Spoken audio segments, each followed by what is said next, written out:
Hola a todos y bienvenidos a la clase número 23 del curso de Física Estadística. Estamos regresando de vacaciones, entonces vamos a hacer un recordatorio de lo último que vimos en las clases antes del examen que tuvimos el último día de clases. Recuerden que comenzamos esta descripción de mecánica estadística una vez que dejamos la parte de procesos estocásticos. Y comenzamos con un sistema aislado.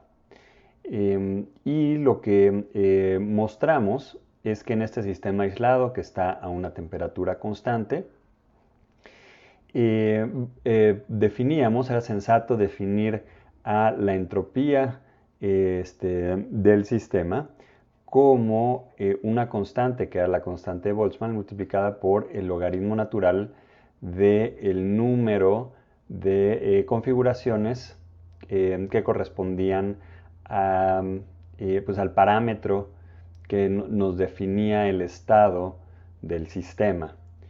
Y generalmente este parámetro pues tenía que ver con la energía. Entonces lo escribíamos de esa manera.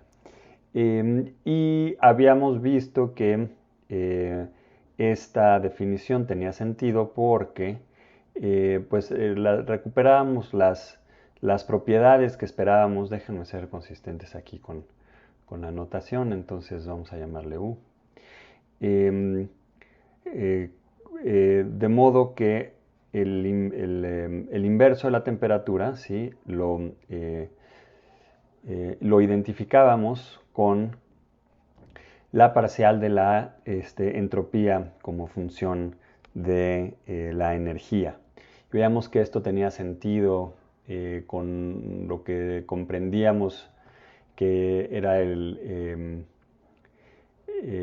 las características de un contacto térmico.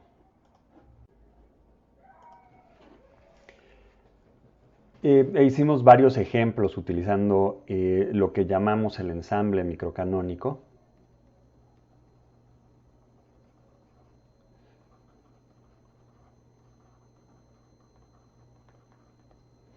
Que en lo que consistía era en suponer que íbamos a tener pues distintas realizaciones del mismo sistema en el que iban a tener estos sistemas todos la misma temperatura, la misma energía.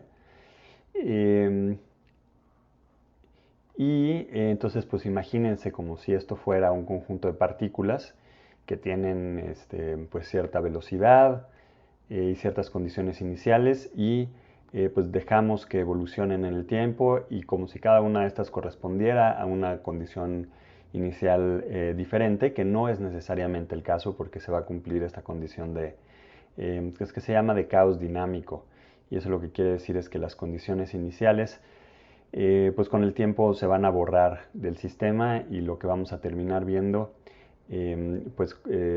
corresponde únicamente a las distintas probabilidades de encontrar al sistema en distintos estados. Y ahí invocábamos el principio fundamental de la física estadística, en el que entonces cada uno de los microestados es igualmente probable. Entonces aquí vamos a tener pues así esta colección de estados y las características del sistema iban a estar dadas por las características estadísticas de esta colección de estados o este ensamble de estados en el que cada uno de ellos estaba aislado térmicamente. Y entonces eso es lo que nos llevaba a decir que si había entonces ahora o si removíamos algunas de las restricciones del sistema, entonces íbamos a poder medir o íbamos a poder saber si calculábamos la multiplicidad como función de uno de los parámetros, que en el caso del sólido de Einstein era la energía de un sólido A que podía estar en contacto con un sólido B. Y quitar la restricción quería decir que, ahora vamos a dibujarlos, ¿no? Quitar la restricción quería decir que pues los poníamos en contacto térmico, de modo que ahora podían intercambiar energía. Y entonces cuando teníamos este proceso, pues veíamos que pues, iba a haber un estado dado por, ¿no? Un microestado dado por cierta QA que iba a ser máxima esta función, ¿no? Y entonces, pues esto lo asociábamos con la segunda ley de la termodinámica, ¿no? Lo que decíamos era que, pues estadísticamente, lo que nosotros íbamos a ver es, íbamos a encontrar al sistema en el estado que maximizaba el número de posibles combinaciones cuando, bueno, sí, sujeto a este intercambio de energía. Porque lo que veíamos es que conforme el tamaño del sistema aumentaba, esta gaussiana se iba haciendo cada vez más angosta, y angosta queríamos decir comparada con el valor promedio, ¿no? Eso era algo muy importante. Conforme el tamaño del sistema era más grande, y esto tendía a una función delta cuando teníamos un número del orden del número de Avogadro. Bueno, esa fue pues una parte muy importante que teníamos que establecer. Después lo que hicimos fue regresar a esta descripción del ensamble y utilizar simplemente este hecho. Ahí saltamos un poquito porque pasamos primero de una descripción de un estado que está aislado a tener pues dos sistemas que están intercambiando energía, pero que a su vez ellos también están aislados. Y esto lo hicimos en primera instancia para pues mostrar que esta definición tenía sentido, ¿sí? Que estaba bien asociar o identificar al inverso de la temperatura con esta cantidad. Pero luego dimos un salto atrás y lo que hicimos fue únicamente analizar sistemas, y dimos 3 ejemplos de este tipo, en el que simplemente teníamos un sistema que podíamos conocer a su energía como función de algún parámetro, ¿no? Por ejemplo, este podía ser el número de vacancias en un cristal. Sí, este ejemplo lo hicimos varias veces. O podía también referirse al número de spins que estaban alineados paralelamente al campo. O también podía, como en el caso de las cadenas poliméricas, que eran pues este ejemplo contraintuitivo muy interesante también, en el que recuerden que pues teníamos pues unas cadenas que podíamos a primera aproximación decir que era un camino que seguía hacia un lado o se regresaba, y esto nos daba la longitud de la cadena, ¿no? Si cada uno de estos era una de estas moléculas poliméricas. Y entonces aquí obtuvimos este resultado súper interesante sobre pues lo que le pasa a una liga si ustedes la tienen a una tensión constante. Y cambian, sí, cambian su temperatura, ¿no? Bueno, y en todos esos casos utilizábamos el mismo principio, o la misma serie de pasos, que consistía en pues calcular cuál era bueno, la energía del sistema como función de este parámetro, que nos daría o el número de vacancias o el número de spins alineados o el número de cadenas que iban en la misma dirección. Y también de ahí entonces calculábamos la entropía como función de el número número de permutaciones que íbamos a tener para esa variable dada n, pero como encontrábamos también a la energía como función de n, pues eso nos permitía obtener derivar a la entropía como función de la energía, ya no como función de n, sino como función de la energía, y de ahí obteníamos entonces la temperatura, y lo que hacíamos a partir de este punto era calcular pues la energía del sistema como función de la temperatura, y de aquí luego calculábamos, por ejemplo, pues la capacidad calorífica. Y esta es la técnica del ensamble microcanónico. ¿Sí? En el que estamos suponiendo que, pues sí, el sistema está aislado, y más bien como si de alguna manera nosotros pudiéramos cambiar la energía del sistema, más que la temperatura, y pues es sí, esta relación de la entropía con la energía nos decía a qué temperatura estaba el sistema, aunque se encontraba aislado térmicamente. ¿Sí? Esto es algo muy importante. Es algo, además, pues no trivial, porque estamos acostumbrados, tanto en un experimento como en la vida real, a que existen reservorios de temperatura.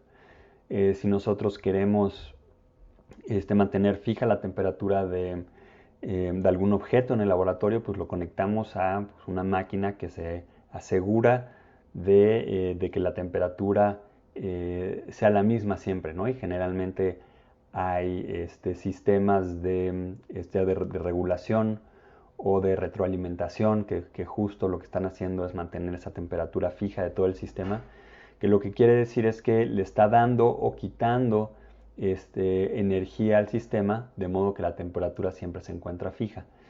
Pero pues pueden pensar o más bien esta relación es importante porque nos deja claro que aunque no tengamos necesariamente un reservorio, que es lo que hicimos después en el ensamble canónico, sí podemos asignar una temperatura a un sistema que tenga cierta energía y tenga cierta entropía asociada a ese sistema. Entonces es muy importante que reflexionen sobre esto. Y que sin embargo, pues justamente esta relación venía del análisis que hicimos de suponer que de lo que ocurría cuando teníamos dos cuerpos en contacto térmico sin que necesariamente alguno de ellos fuera mucho más grande que el otro, que es a lo que correspondería a un reservorio. Bueno, y entonces pues sí, vimos que estos problemas se podían resolver de esta manera y quise plantearlo así porque pues deja muy claro el origen de esta ecuación. Sí, ¿por qué tiene que ser, o por qué esto tiene sentido? Que esta es pues una ecuación que ustedes vieron o dieron por sentado en las primeras clases de termodinámica. Y entonces, pues a través de estos modelos de sólido de Einstein, vimos que pues, era sensato proponer que fuera de esta manera. Y de ahí entonces pasamos al ensamble canónico. Y resolver este ensamble canónico, vamos a ponerlo acá.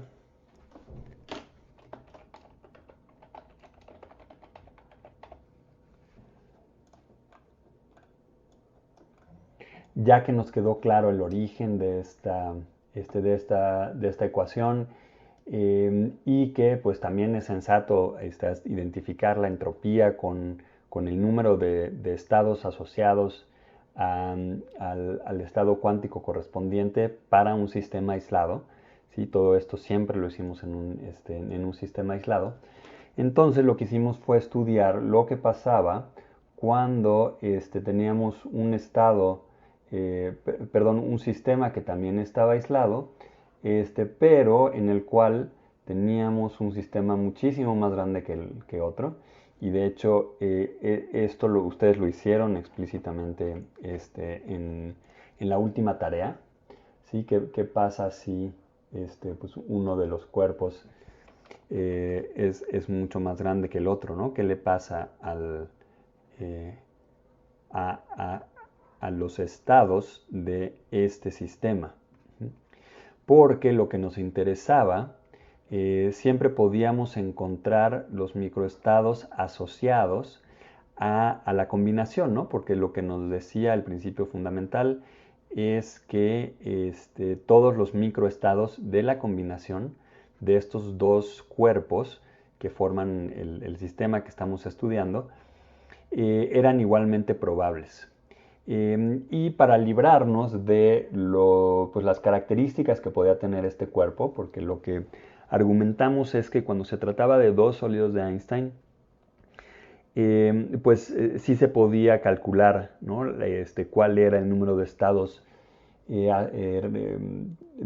ambos cuerpos, pero que en muchos casos lo único que nos iba a interesar es lo que pasaba si este cuerpo estaba o era suficientemente grande como para, o pues tener esta serie de mecanismos de retroalimentación que les dije, como para mantener a este cuerpo a una temperatura T. Bueno, este sigue siendo el cuerpo B, pero está a una temperatura T, T de B, y entonces aquí teníamos que pues la temperatura iba a ser la misma del cuerpo, porque conforme estos dos cuerpos intercambiaban energía, este cuerpo era tan grande que prácticamente su temperatura no iba a cambiar. Y esto es algo que también supusieron en pues, todo el desarrollo que vieron de termodinámica, pero aquí lo que hicieron en la tarea es ver que en efecto la pendiente por lo menos en el caso del sólido de Einstein, pues en efecto la temperatura no cambia cuando hay acá un intercambio de energía, relacionándolo con pues, la entropía de este mismo cuerpo, ¿no? Y entonces nos dimos a la tarea de encontrar entonces, en este caso específico en el que pudiéramos asegurar que la temperatura era constante, cuál era la probabilidad de encontrar al subsistema A, no todas estas eran las probabilidades, esas probabilidades, en un estado específico I. Y aquí lo que hicimos fue demostrar que esto era igual a E a la menos EI entre K de Boltzmann por la temperatura dividida entre la función de partición, donde la función de partición era pues, la suma sobre todos estos, energías.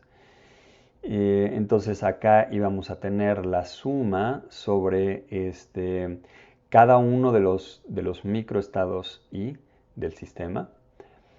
Que esto era algo muy importante, ¿no? Esto no era la suma sobre todas las energías.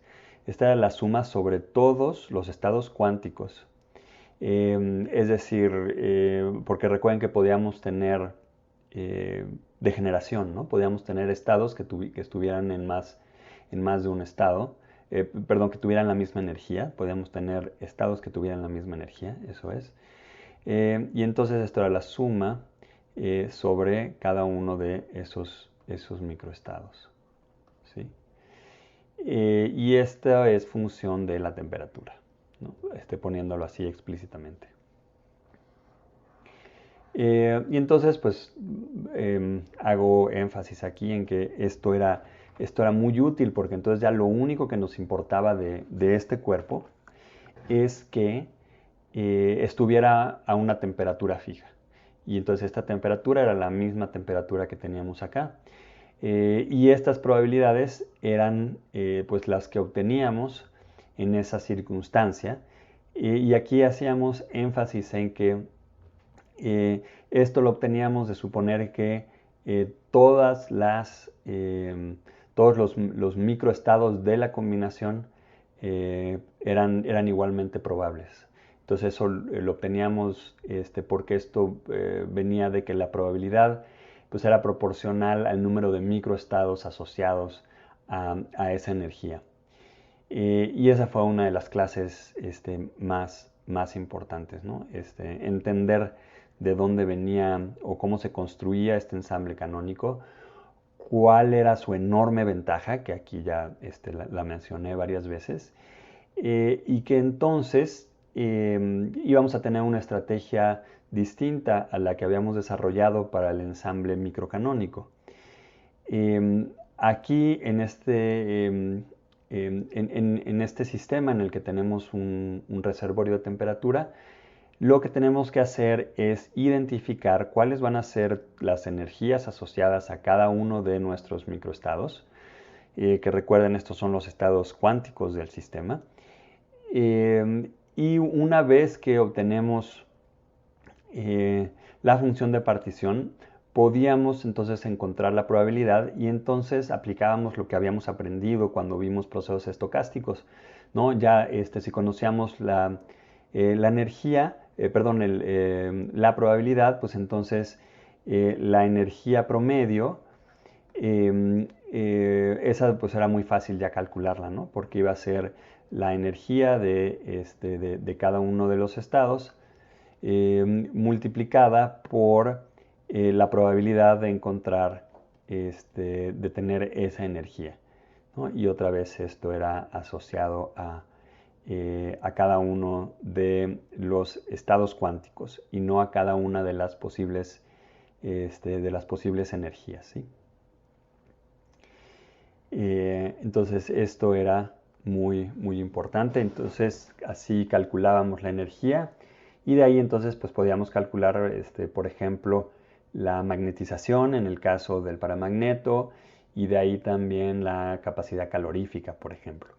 Y lo que encontramos es que los resultados, lo que hicimos fue pues, varios ejemplos que eran los mismos que habíamos encontrado acá para el ensamble microcanónico. Y lo que vimos es que pues, encontrábamos el mismo resultado, pero de una manera muchísimo más sencilla. Sobre todo, y esto es algo muy importante, porque lo que suponíamos es que las partículas no interactuaban entre ellas. Había una energía asociada al estado de cada una de las partículas. Entonces eso nos permitía conocer o nos permitía a partir de la información sobre la energía asociada de que, por ejemplo, el paramagneto, ¿no? Únicamente ya nos enfocábamos en uno solo, ¿no? ¿Cuál era la energía asociada a que este paramagneto, perdona, que este spin específico estuviera alineado paralelamente o antiparalelamente al campo? Y entonces, pues simplemente multiplicábamos por el número de partículas. Porque estas se convertían en variables independientes, ¿no? Y entonces aquí también recordábamos lo que estudiamos en procesos estocásticos, que lo que nos decía es que como se trata de variables estocásticas independientes, pues el promedio de la suma era la suma de los promedios. Y entonces pues podíamos encontrar también pues todas las cantidades asociadas que pues podían ser también las fluctuaciones, ¿no? Aunque creo que explícitamente no las calculamos aquí, pero pues resolvieron ustedes en una de las tareas cómo encontrarla, estas fluctuaciones directamente de la función de partición.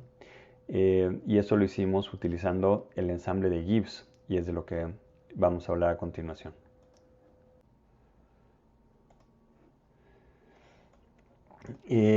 Ok, y esta técnica del ensamble de Gibbs, en lo que consistía era suponer que teníamos una réplica, o más bien muchas réplicas, de nuestro sistema original, que estaba en contacto térmico con, bueno, aquí suponiendo que todas son del mismo tamaño, entonces mejor, a ver, para que no haya confusión, déjenme hacerlo así.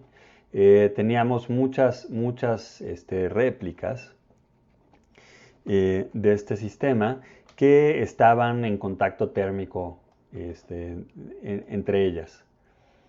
Y entonces, ¿no? Aquí hay, siguen para acá,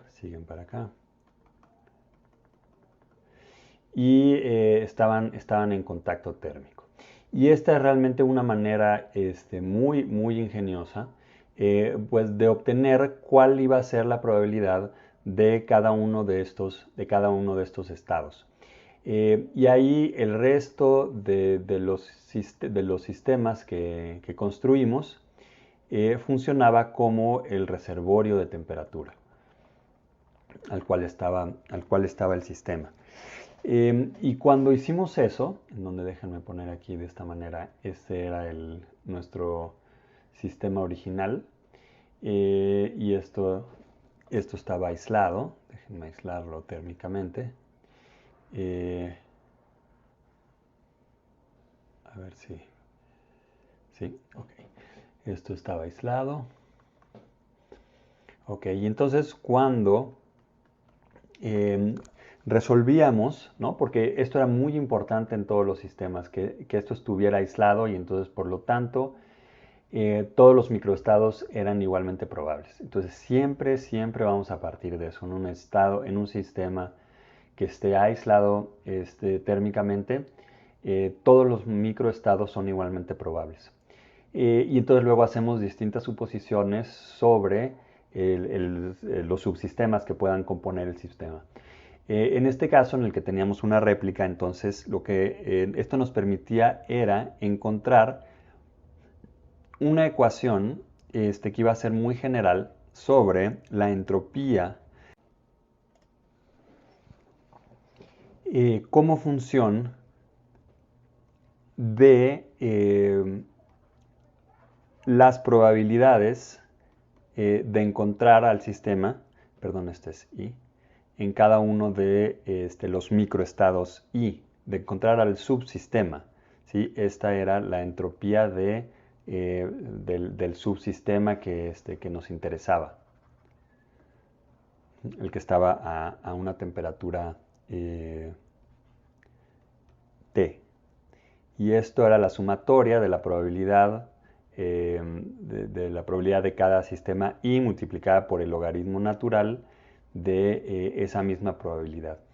Y lo que vimos es que cuando estas probabilidades eran iguales, esto se reducía a la entropía de Boltzmann que habíamos encontrado para el sistema. Y entonces después encontrábamos esos dos casos, ¿no? Si Pi era igual a 1 entre n, donde n era el número total de posibles microestados, entonces recuperábamos Boltzmann.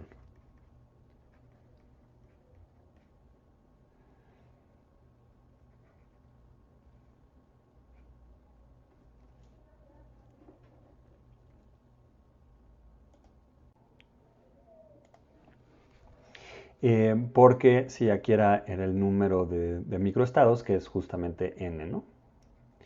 Y teníamos el otro caso en el que la probabilidad estaba dada por el factor de Boltzmann.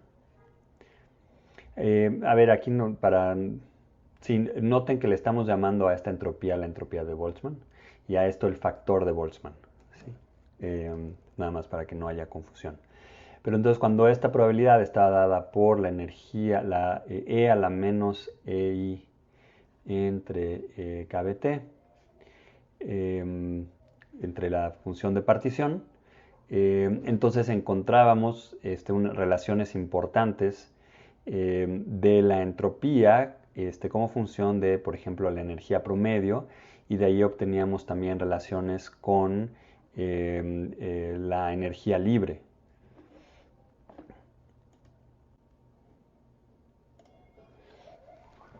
Y en particular, pues habíamos encontrado que en este caso, ¿no? En el que estamos en contacto con un reservorio de temperatura, la entropía iba a ser igual al promedio de la energía dividido entre la temperatura más KB por el logaritmo natural de la función de partición. Esa era una ecuación muy importante.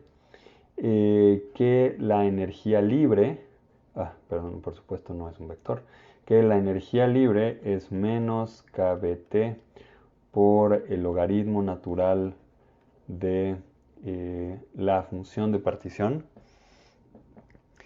Y pues de aquí surgían muchas otras relaciones, ¿no? Únicamente teniendo estas. Por ejemplo, mostramos que la energía promedio también podíamos encontrarla como KB por T cuadrada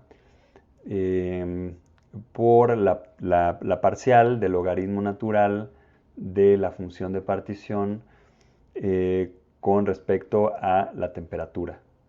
Esta era también una ecuación importante. Y de estas, o sea, una vez calculando, ¿no? La estrategia era calcular la función de partición, a partir de la función de partición poder calcular la energía libre. Luego, para encontrar la entropía, lo que hacíamos era simplemente derivar a la energía libre con respecto a la temperatura.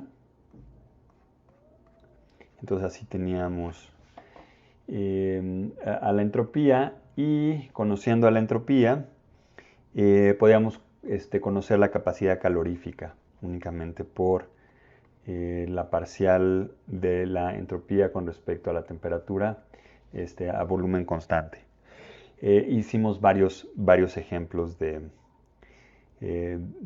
esto, ¿no? Y entonces era increíblemente importante calcular cuál era la función de partición, y a partir de eso salían el resto de todas las propiedades termodinámicas que nos iban a interesar. Hicimos entonces un recordatorio sobre pues de dónde venía el hecho de que la energía libre se minimizara en un sistema que está en contacto con un reservorio de temperatura. Y lo que mostramos es que pues una estrategia para resolver muchos de los problemas que se encuentran en física estadística es escribir a la energía libre, que puede ser, pues dependiendo, ¿no? Si está únicamente en contacto con un reservorio de temperatura, entonces es escribir a la energía libre de Helmholtz como función de alguno de los parámetros que nos interese. O podría ser también la energía libre de Gibbs, si tenemos, de Gibbs.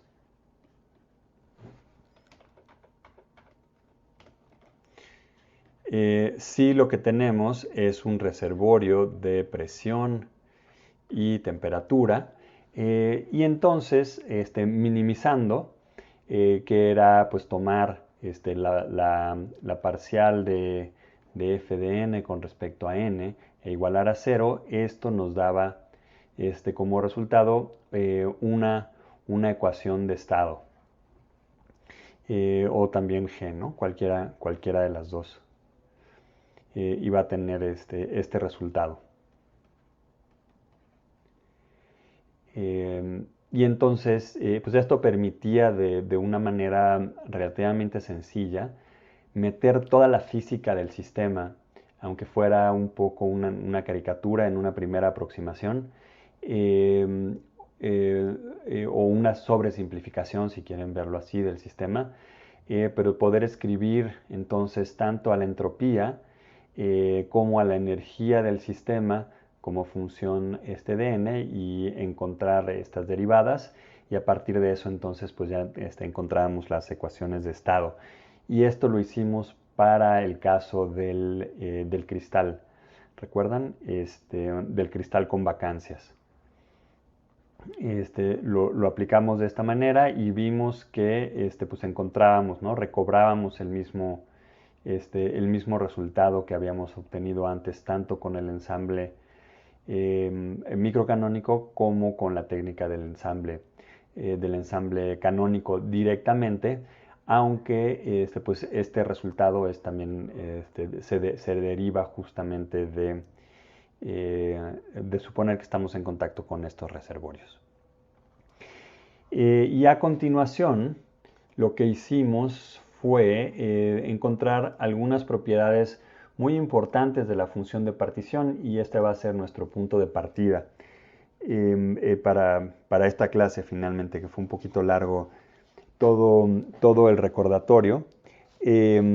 Pero entonces antes de repasarlo, vamos a recordar también brevemente el teorema de equipartición de energía, ¿sí?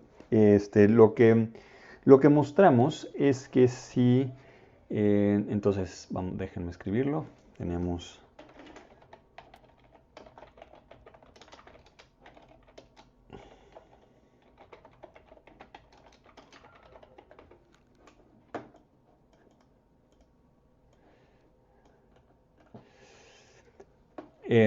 ok, entonces esto era muy importante. Si teníamos que la energía como función de algún parámetro Q estaba dada por una expresión cuadrática en Q, en donde Q lo que nos iba a estar dando era precisamente cada uno de los microestados, si era el índice que nos decía cada uno de los microestados que íbamos a tener.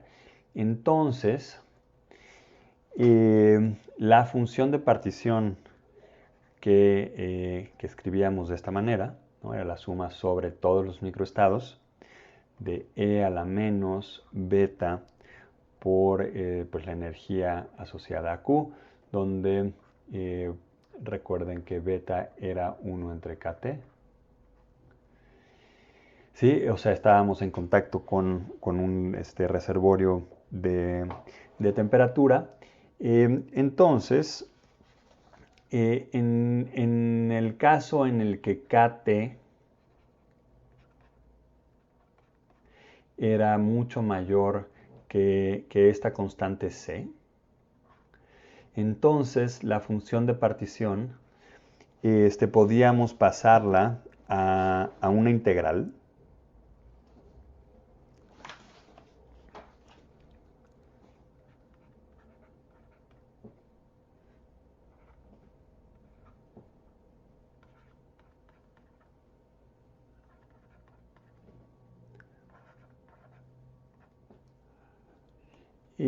Y esto a lo que nos llevaba era que la energía promedio de este sistema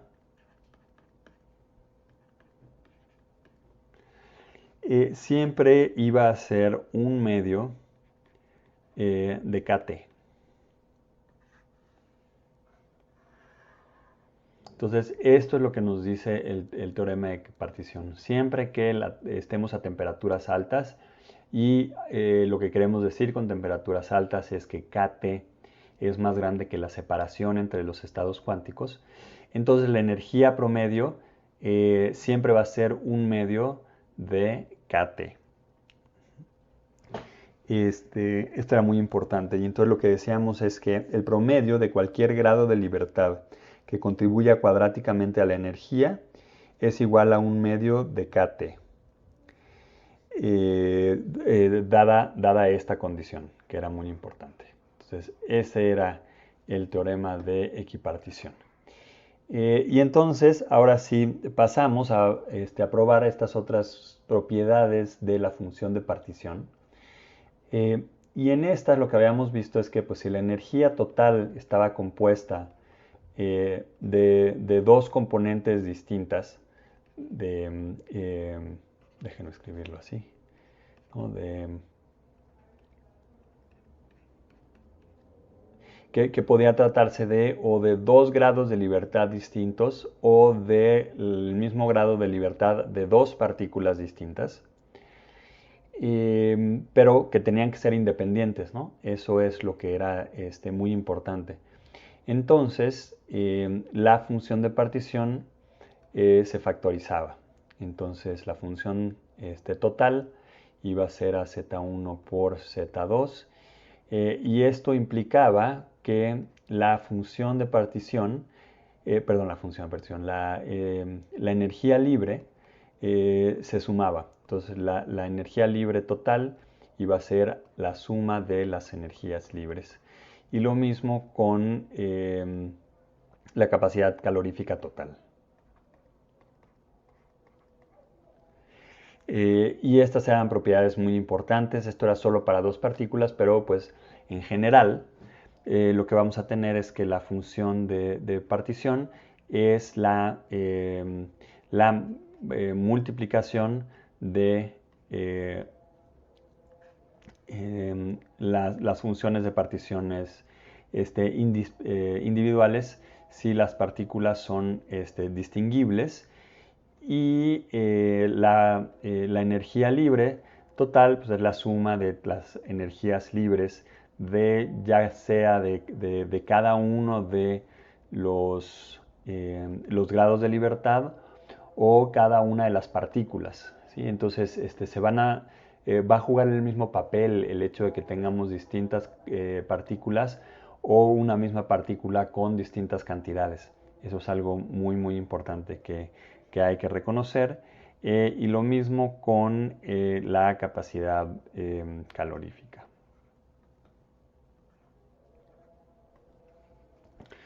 Muy bien. Entonces, habiendo ya finalmente dejado atrás este largo de recordatorio, pero es que hemos hecho cosas muy importantes, establecido pues las bases de lo que vamos a utilizar para el resto. Finalmente vamos a llegar a la descripción pues del sistema más sencillo que conocen quizás desde la preparatoria, que es el gas ideal. Pues sí, desde el punto de vista de física estadística. Bueno, entonces como ya establecimos desde el principio, lo primero que necesitamos es pues, conocer la descripción cuántica del sistema con el que estamos trabajando. Y aquí entonces pues vamos a suponer que tenemos una caja, ¿no? El gas está contenido en algún recipiente, que ahorita por simplicidad vamos a suponer que es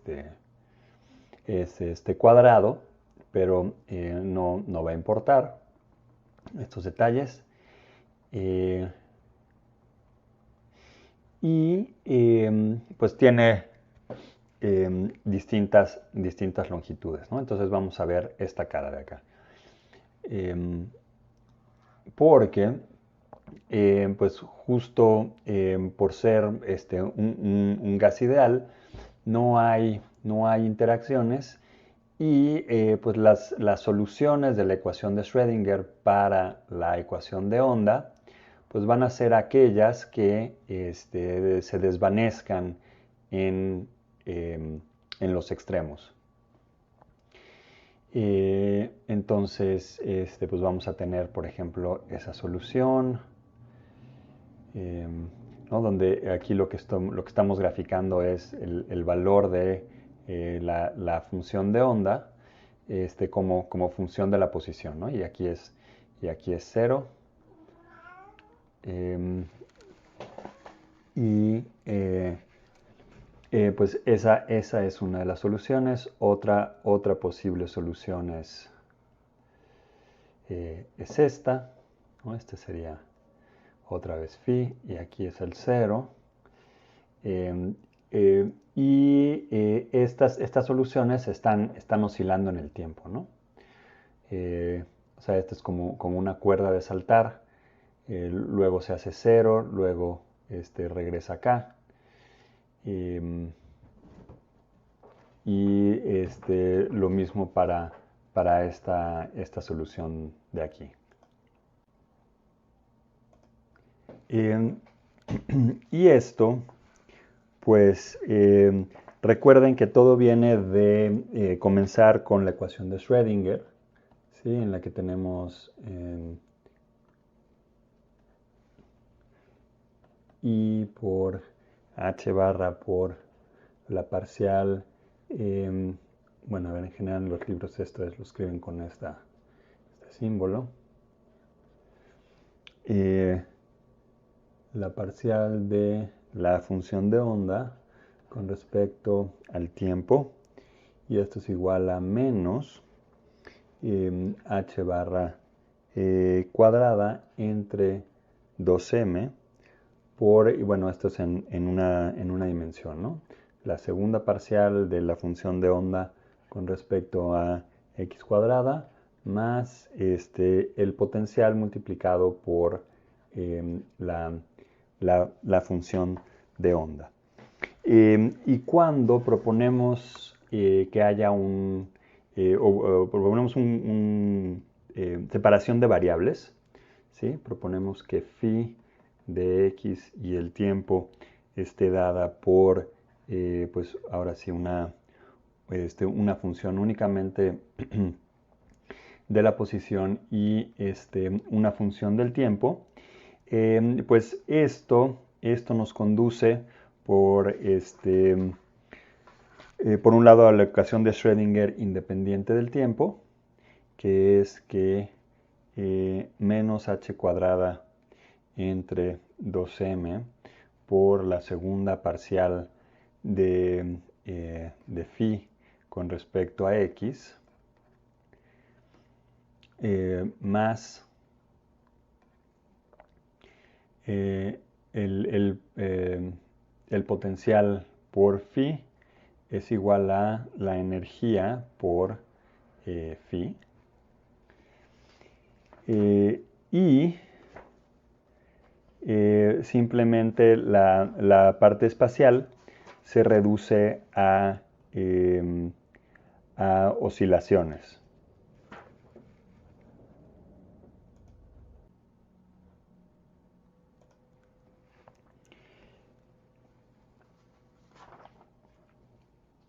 De modo que f de t es simplemente e a la menos i por la energía por el tiempo dividido entre h barra.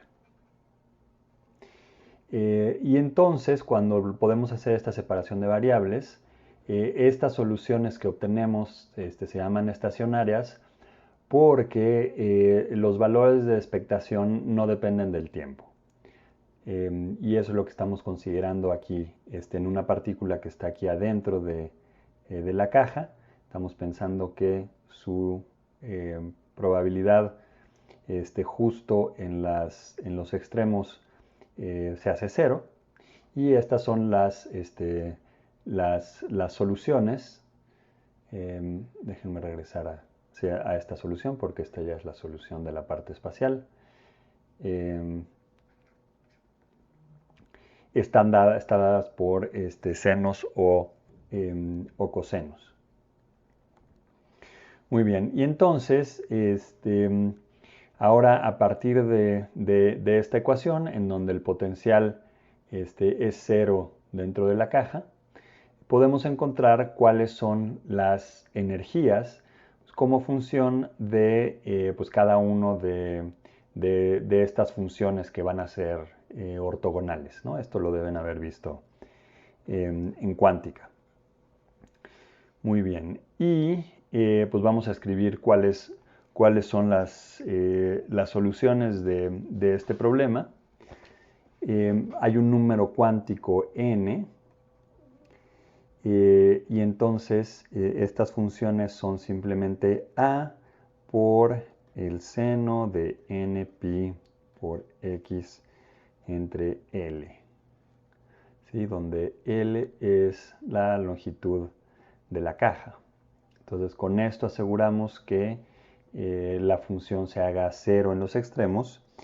Y si insertamos en la ecuación de Schrödinger independiente del tiempo, lo que vamos a encontrar es que la energía es igual a h barra cuadrada por pi cuadrada por n cuadrada entre 2ml cuadrada. Y esto vamos a escribirlo como alfa por n cuadrada. Entonces, pues es justo lo que necesitamos, ¿no?, para seguir todos los pasos que establecimos antes. Ya sabemos cuánto vale la energía de cada uno de los estados cuánticos dados por este número n. Entonces de aquí pues es directo encontrar la función de partición. Y lo que es todavía más importante, o bueno, o igualmente importante dado lo que acabamos de ver sobre pues cómo podemos calcular la función de partición cuando tenemos temperaturas altas, pues vamos a terminar con una integral muy similar a la que acabo de escribir en el recordatorio de lo que vimos anteriormente, ¿no? Y entonces, dependiendo de cuánto valga esta alfa, en el recordatorio que hice anteriormente le llamamos C minúscula, pero bueno, pues vean que es lo mismo, comparado con KT, es que vamos a poder convertir a la sumatoria en una integral. Y obtener esta integral pues va a ser va a ser las cosas muy fáciles para el resto de las cantidades físicas que queremos calcular. Entonces vamos a suponer que tenemos una caja de 1 centímetro, ¿no?, para que le pongamos números a la constante y sepamos en qué régimen estamos, dada una temperatura ambiente. Entonces vamos a suponer que L vale 1 centímetro, ¿sí?, algo ya macroscópico, ¿no? Entonces alfa, que pues está dado por pues todo este factor que tenemos acá, vamos a ver cuánto da. Entonces, para ese caso, tenemos 1.05 por 10 a la menos 34.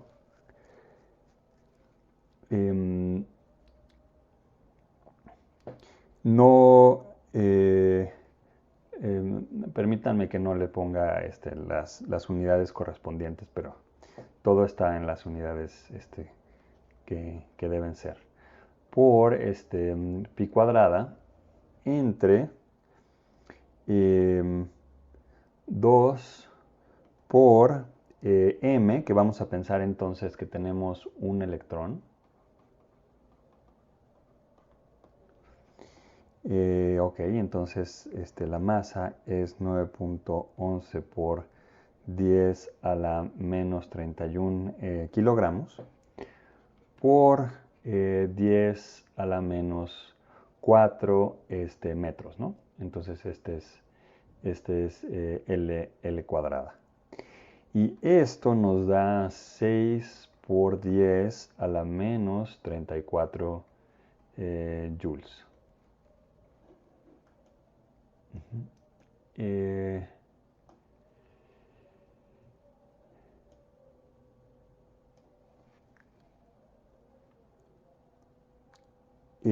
Y pues queremos ver si esto es pequeño o grande comparado con KT. Entonces vamos a llamarle gamma a alfa entre K de Boltzmann por la temperatura. Y vamos a suponer también que estamos a una temperatura ambiente. Entonces la temperatura vamos a decir que es 300 grados Kelvin. Entonces este cociente va a ser 1.5 por 10 a la menos 13. Y por lo tanto, podemos considerar que sí estamos en este régimen de altas temperaturas.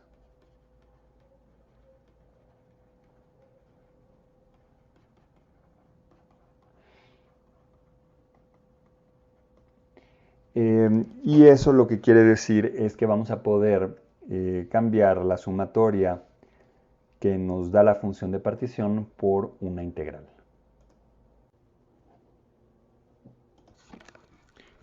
Y ahora vamos a suponer dos cosas. Vamos a suponer que la caja es de dimensiones macroscópicas. Entonces vamos a suponer que L es del orden de 1 centímetro y que también estamos a temperatura ambiente. Entonces que la temperatura van a ser 300 grados Kelvin. Y vamos a ver cuánto vale pues todo este factor que está dado por alfa. Déjenme ponerlo ligeramente menos feo. Hoy se me fue la L. Ajá, todo esto que es alfa. Vamos a ver cuánto vale en estas condiciones y cómo se compara con Kt a estas temperaturas. Y eso nos va a indicar si sí podemos hacer esta aproximación de cambiar la sumatoria por una integral. Muy bien, entonces pues lo que tenemos que hacer es pues escribir todo en el mismo sistema de unidades. Y pues vamos a escribirlo en MKS. ¿Sí? Entonces, alfa, que es igual a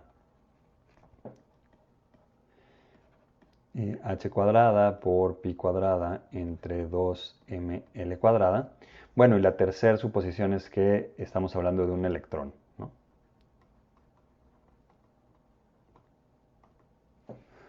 Vamos a pensar que tenemos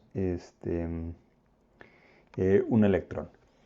Entonces, en MKS, la constante de Planck dividida entre 2pi es 1.054 por 10 a la menos 34.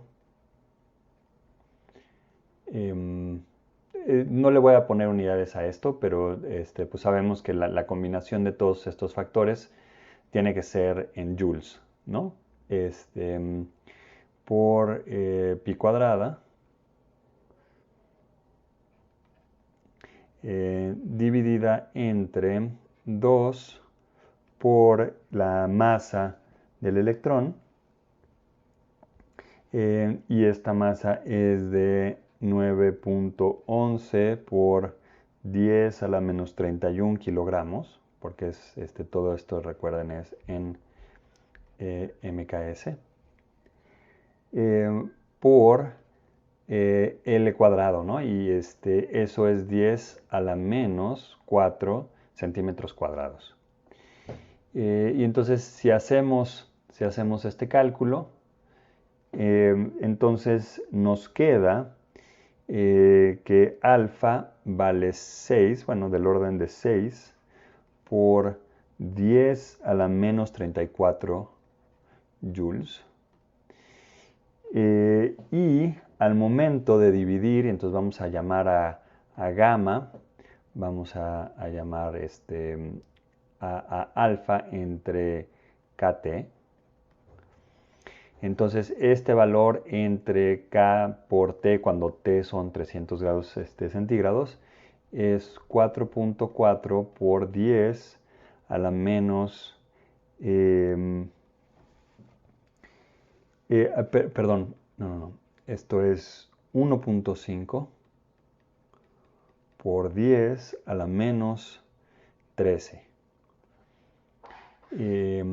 No, porque esa dimensional, Kt también está en unidades, también tienen unidades de energía.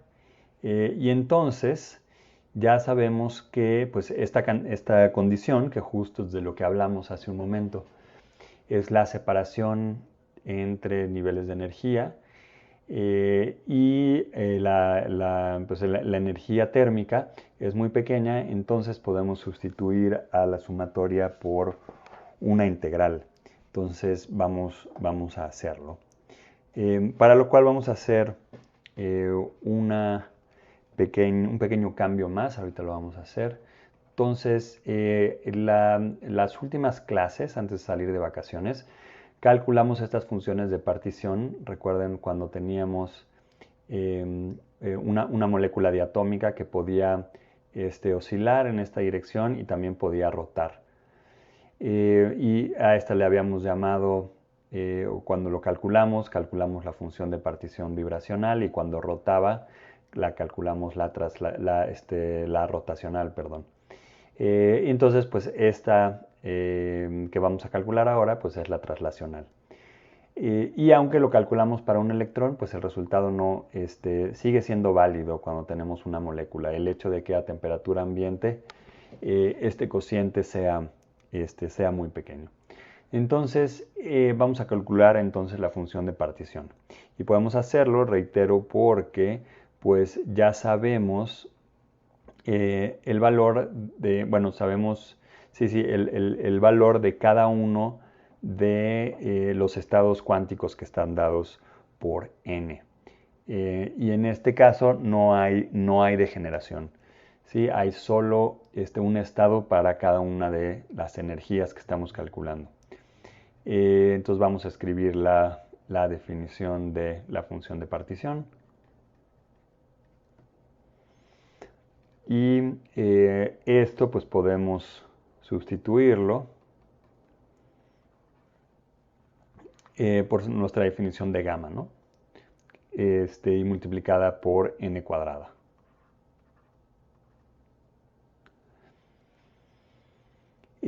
Muy bien. Entonces, recuerden que lo que hacíamos, como aquí íbamos dando pasos unitarios, entonces aquí es como si tuviéramos una delta n, y lo que hacíamos entonces era decir que esto era la integral, y aquí vamos a hacer este paso sutil de decir que en realidad podemos aproximar esto a una integral que va desde 0 hasta infinito, y aunque la sumatoria no empiece exactamente en 0, pero como el tamaño de estos pasos es tan chiquito, en realidad lo que estamos haciendo, ¿no? Porque recuerden que estamos integrando una gaussiana, si aquí tenemos n, lo que estamos diciendo es que, ¿no? Recuerden, esa era la condición para poder cambiar a la sumatoria a una integral, es que la desviación estándar de la gaussiana era mucho más grande que el tamaño del paso. Entonces lo que estamos diciendo es que en lugar de empezar de 0, que quedaría de 1, perdón, que está por aquí, empezamos en 0, y entonces nada más estamos agregando aquí pues una rebanada muy delgadita de la integral, que me quedó ahí espantoso. Sí, aquí una rebanada, perdón, a ver, mejor empezamos desde acá, ¿no? Sí, como este cacho de una rebanada muy pequeña. Y entonces, pues podemos hacer este cambio y empezar en 0. Ok, entonces esto es esta integral de e a la menos gamma n cuadrada por, perdón, integrada sobre dn. Y aquí lo único que tenemos que hacer para resolver esta ecuación, vean que aquí, por cierto, esto es función de la temperatura, ¿no? Esto está escondido aquí en el término gamma, pero la temperatura está aquí metida. Porque recuerden que para obtener todas las cantidades termodinámicas tenemos que dividir con respecto a la temperatura. Entonces la función de partición tiene que ser una función de la temperatura. Esta integral ya la hemos resuelto varias veces, y esto es igual a pi entre 4 gamma, ¿no? Porque hay que hacer un cambio de variable, a la 1/2. Y esto es igual a, vamos a sustituir así, ahora sí lo que teníamos de gamma. Es L cuadrada por m por k de Boltzmann por la temperatura entre 2pi h barra cuadrada. Pero recuerden que la función de partición es una cantidad adimensional. Eso lo que nos dice es que esta cantidad de aquí, perdón, aquí me faltó a la 1/2, ¿no?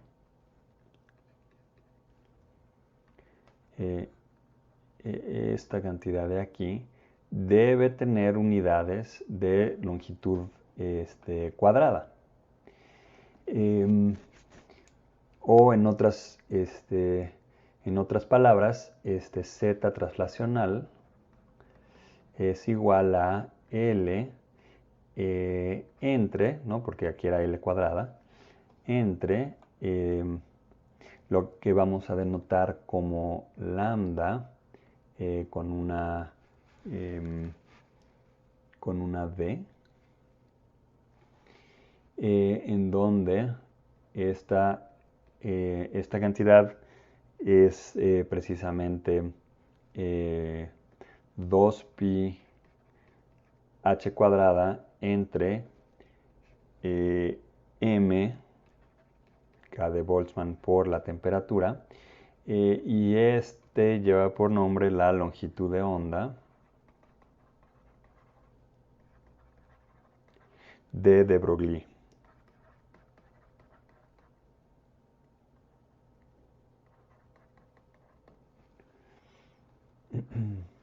Y pues es función de la temperatura.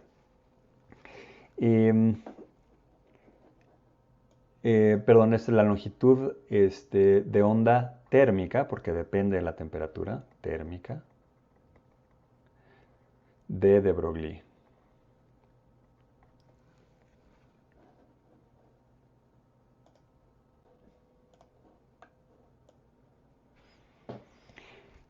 Muy bien, entonces ya podemos calcular la energía libre del sistema, que recuerden es menos kT por el logaritmo natural de la función de partición. Y entonces esto es igual a menos kBt por el logaritmo natural de, vamos a sustituir lo que tenemos de la función de partición, de L cuadrada por m kBt entre 2pi h barra cuadrada. Y esto a la 1/2, ¿no?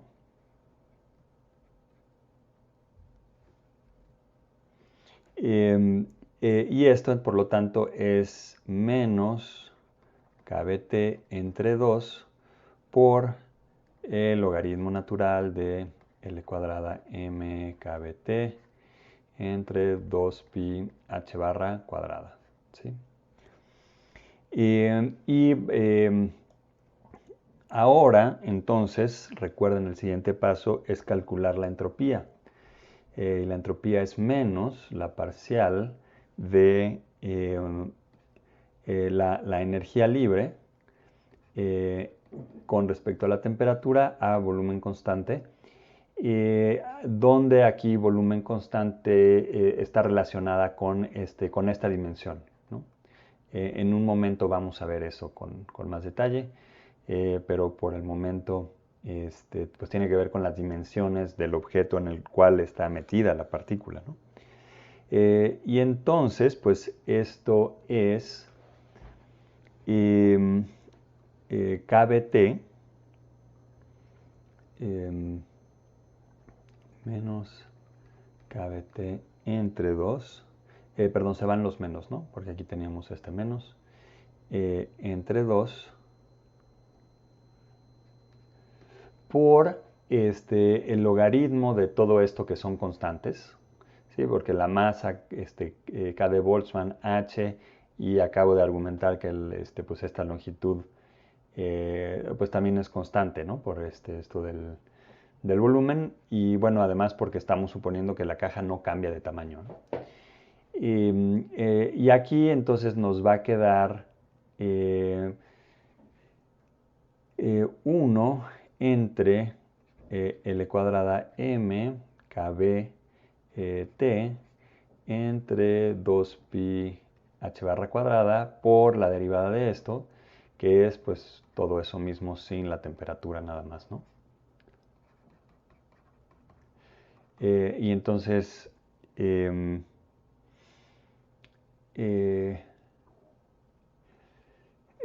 bueno, ese fue, sí, ese fue, a ver, déjenme, vamos a reescribir esto. Esto va a ser KB por, y ahora sí es este por la derivada de esto, entonces aquí había una T, y entonces todo esto nos va a dar simplemente 1, más esto por la derivada de t. Y entonces aquí es nada más logaritmo natural de L cuadrada M KBT entre 2pi h barra cuadrada. Y esto es KB, perdón, se me pasó este 2. 2 por 1 más el logaritmo natural de todo esto. L cuadrada por M por K de Boltzmann por la temperatura entre 2pi h barra cuadrada. ¿Sí? Esa va a ser la entropía de nuestra partícula en la caja. ¿No? Y ahorita acuérdense, estamos haciendo nada más una dimensión. Y ¿sí? Siguiendo con los pasos que dijimos que íbamos a seguir, la capacidad calorífica es la parcial de la entropía con respecto a la temperatura. Y esto es, pues esta parte va a dar 0 y luego esta T se va a ir con la temperatura que vamos a obtener de esta derivada. Entonces esto es simplemente, pueden hacerlo, pero pues es exactamente por la misma razón que aquí nos quedó un 1. Aquí nos va a quedar KB entre 2, que pues no debería sorprenderles mucho por lo que hicimos las últimas clases cuando estábamos viendo los grados de libertad rotacionales y vibracionales.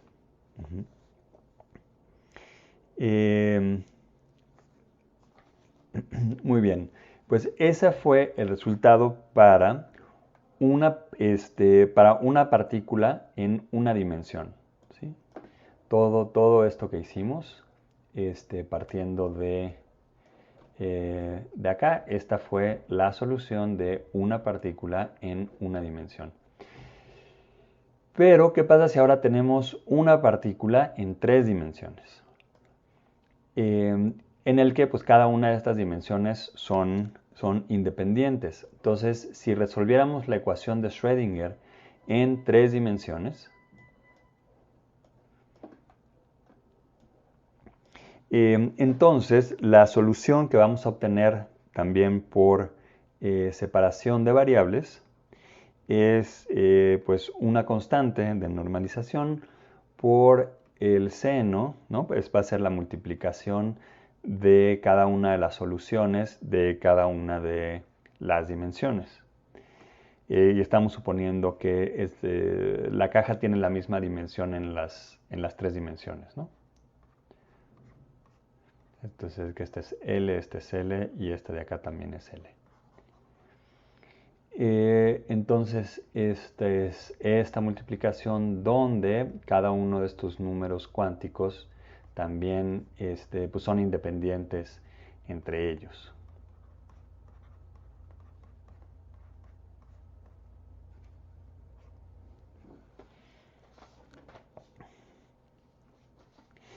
Y la solución, ¿no? La energía de este sistema es la suma de cada una de las energías asociadas a cada una de las dimensiones.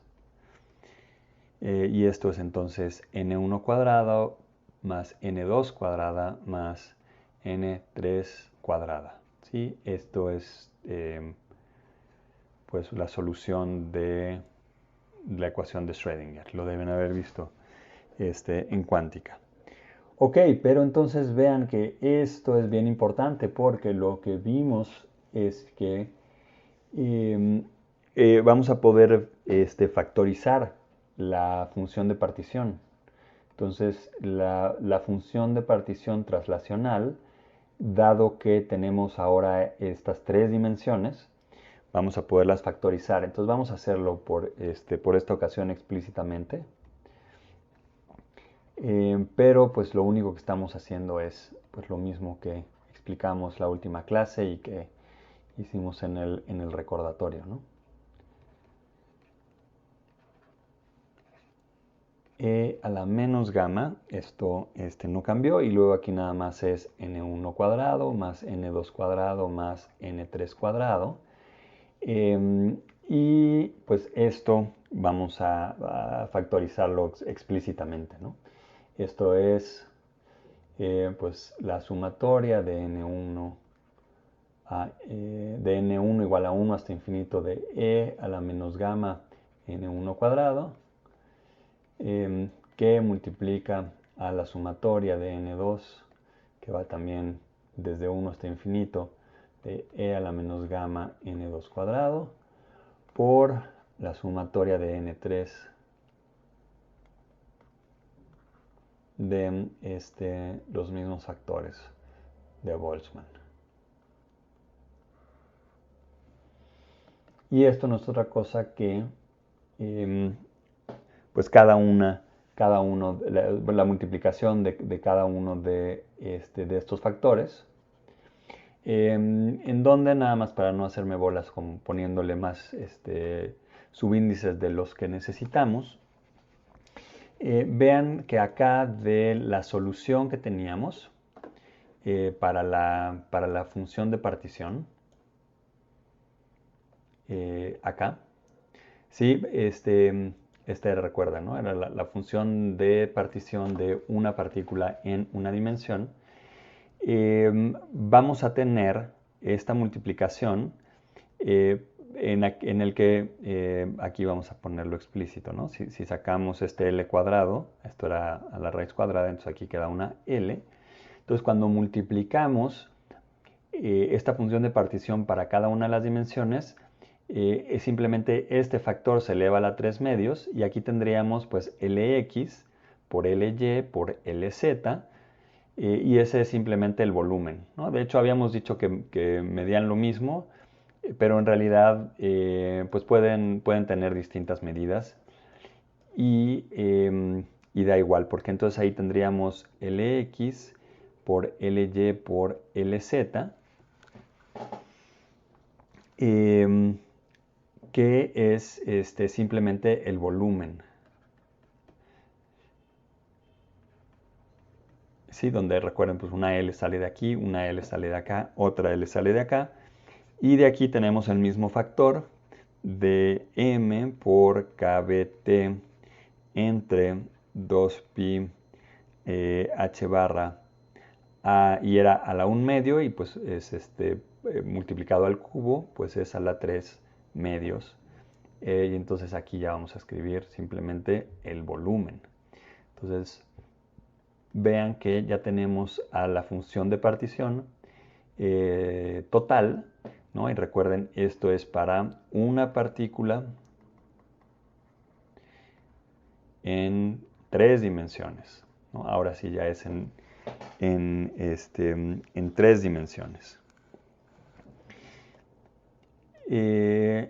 Y esto fue resultado de que se puede factorizar la ecuación de la función de partición, porque la energía se escribe de esta manera, ¿no? En donde cada uno de las dimensiones es independiente. Eso es muy importante. Ok, entonces ya tenemos esa función de partición y vamos a calcular entonces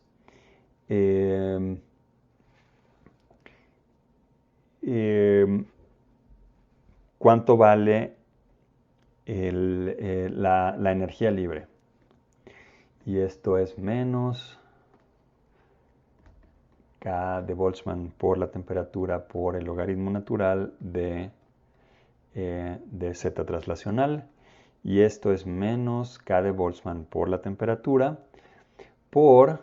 entonces ahora aplicamos las propiedades del logaritmo, y entonces esto es por el logaritmo natural del volumen más 3 medios, déjenme recorrer esto, más 3 medios del logaritmo natural de m por kbt entre 2pi por h barra. Sí, ¿no? Lo único que hice fue pasar esta potencia multiplicando acá en el logaritmo. Y recordamos que la presión es igual a menos la parcial de la energía libre con respecto al volumen, que por eso ahora fue tan importante haber escrito haber encontrado a la energía libre como función del volumen, ¿no? Que ya podemos encontrar cuánto vale la presión. Y esto es igual, entonces los signos menos se van a kBt entre el volumen, ¿no? Porque esta parte de acá no depende del volumen, está así. Y vean entonces que ya recuperamos pues la ecuación de estado del gas ideal, ¿no? Esto es PV igual a K de Boltzmann por la temperatura, en donde esto fue, recuerden, para una partícula en 3 dimensiones. Si tenemos n partículas en 3 dimensiones, si tuviéramos n partículas en 3 dimensiones, entonces recuerden que lo que dijimos en el recordatorio y lo que mostramos antes es que las energías libres se van a sumar. Entonces tendríamos esto mismo, pero para n partículas, ¿sí? No quiero ponerlo. Bueno, entonces tendríamos aquí que F es menos n kBt por pues, exactamente lo mismo que tenemos acá. Y por lo tanto, al momento de tomar la derivada, simplemente tendríamos un factor extra de n aquí, y entonces habríamos recuperado que la presión es n kBt entre b, o en la forma que conocen desde la prepa, que PV es igual a n k de Boltzmann por la temperatura.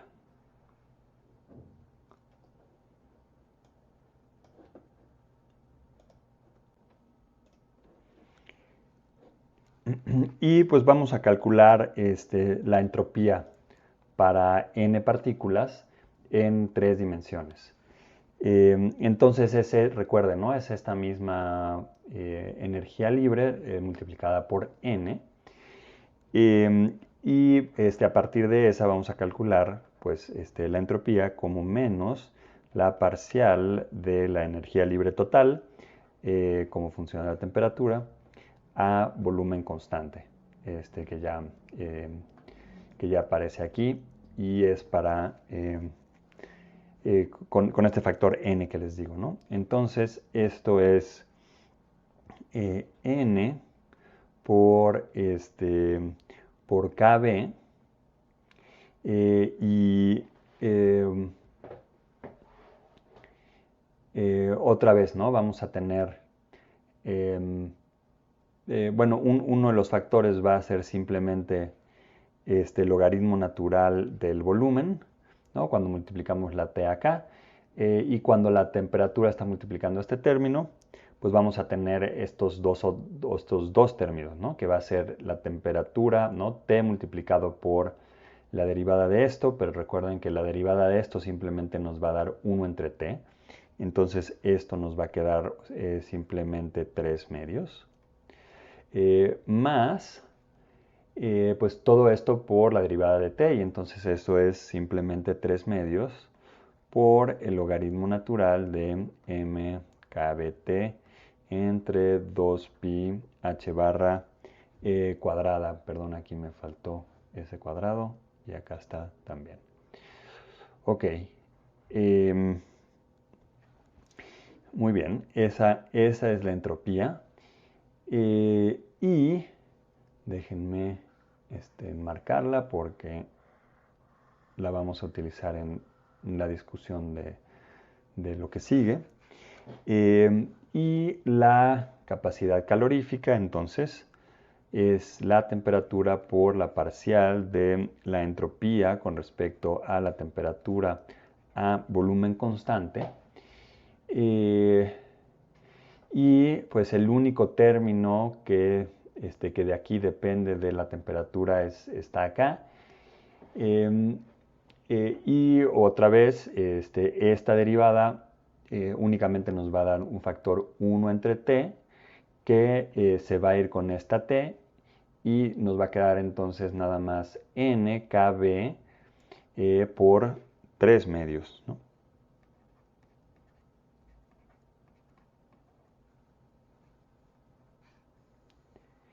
Que es la capacidad calorífica del gas ideal de n partículas y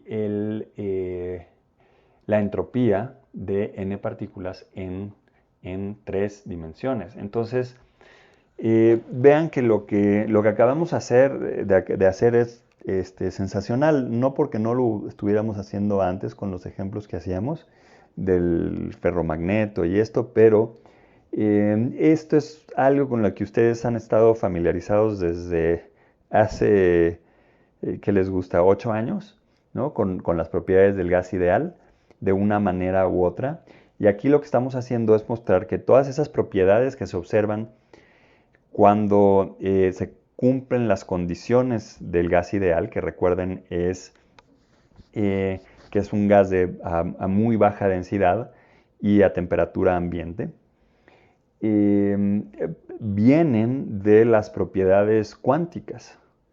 ¿Sí? Entonces, por eso esta materia es tan increíblemente importante y el tema es tan extraordinario, porque estamos conectando cuántica directamente con termodinámica, ¿no? Estas dos disciplinas que parecía que pues, no tendrían por qué haberse tocado, pues vemos que están íntimamente relacionadas, o sea que las propiedades de la materia que vemos macroscópicamente vienen o podemos derivarlas suponiendo que se trata de estados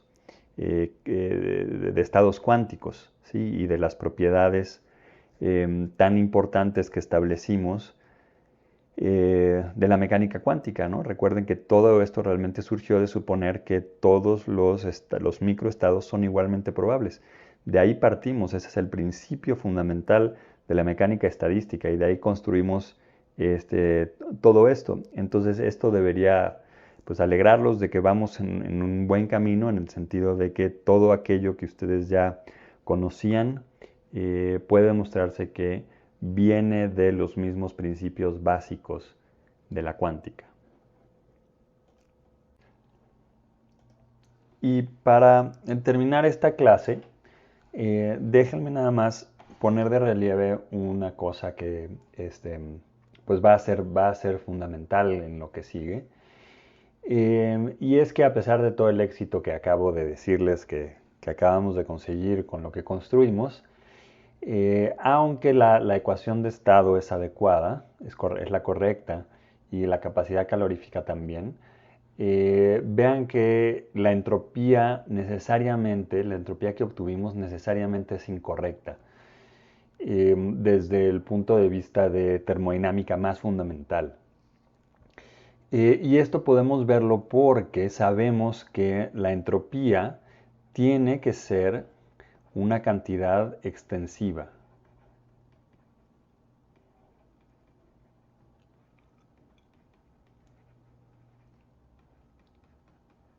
así empieza el curso de termodinámica del Calen y, pues muchos otros libros, ¿no? Definimos cantidades extensivas e intensivas y pues uno de los postulados de la termodinámica es que la entropía existe y es una cantidad extensiva. Y ahora, ¿por qué esta cantidad, perdón, o esta ecuación que obtuvimos no es extensiva? Pues la respuesta es que si suponemos que tenemos un sistema y ahora tenemos el doble de ese sistema, entonces, por ejemplo, pues el número de partículas pasó de n a 2n y el volumen pasó a dos veces el volumen, ¿no?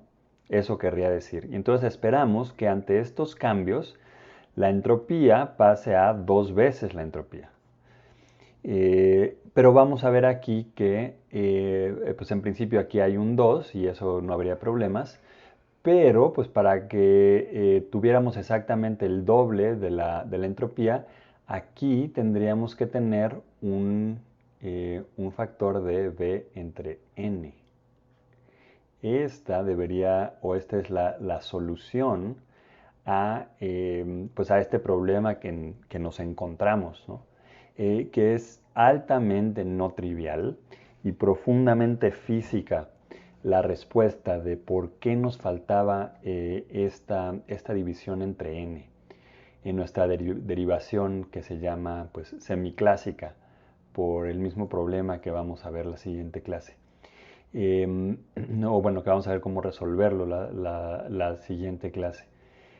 Y vean que si aquí incorporamos este factor de b entre n, entonces cuando duplicamos el número de partículas y duplicamos el volumen, este factor queda igual que teníamos originalmente y ahora sí la entropía, cuando aquí tenemos un 2, pues simplemente se duplica, ¿no? Porque multiplica todo lo que está dentro de este paréntesis y esta es una cantidad que pues es constante. Ahora porque tenemos B entre N y este también es constante respecto a cambios en las propiedades extensivas, ¿no?